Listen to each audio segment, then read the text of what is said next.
Madoff, The Monster of Wall Street is a four-part docuseries that details the crimes of Bernie Madoff, a fraudster who was the mastermind of the largest Ponzi scheme in history. He was previously the chairman of the Nasdaq Stock Exchange, and his global scam was worth a whopping $64.8 billion. The Netflix financial thriller came out on Wednesday, January 4. Warning: this article contains spoilers from Madoff, The Monster of Wall Street. Bernie Madoff started working on Wall Street in the 1980s with his brother after saving up thousands of pounds working as lifeguards and fixing sprinklers. They began running a legitimate business buying and selling stock with Madoff launching Nasdaq, the first electronic stock exchange, and advised the Securities and Exchange Commission (SEC) on the system.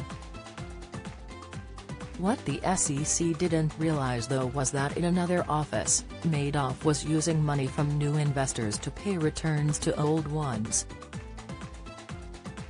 Camilla Tominey shuts down This Morning host in probe over Harry. By the end of 2008, the monthly statements that were churning out claimed that investor accounts were worth $65 billion. However, most of that money didn't exist, but as he was a respected older statesman, he was trusted by thousands of high-profile investors like director Steven Spielberg and actor Kevin Bacon. The truth eventually came out because of the financial crisis in 2008, when investors wanted to make withdrawals from Madoff's fund, but he quickly ran out of money. Shortly after, Madoff admitted to his sons that his business was all just one big lie, and a lawyer for the family alerted federal prosecutors and the FBI as a result. Where is Bernie Madoff, the monster of Wall Street, now?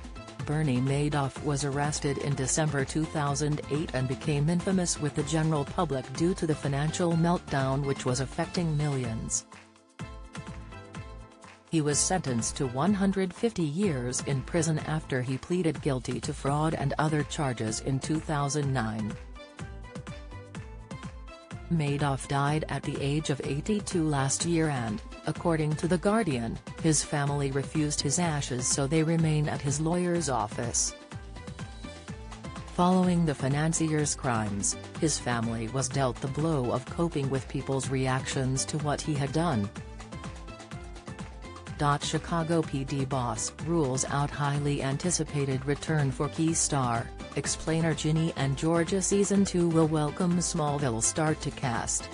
There will be blood, Prince Harry told There Is No Way Back.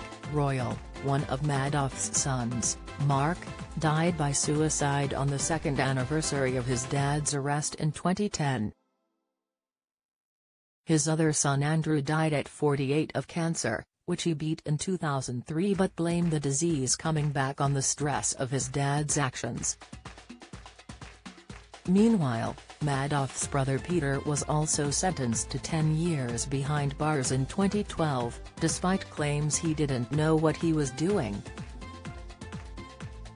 In addition to all of this, in February last year, his sister and her husband were found dead in what is believed to be a murder-suicide. Director of The Monster of Wall Street, Joe Berlinger, said, "The scariest thing of all to me in this story is that nobody brought him down. Regulators missed it.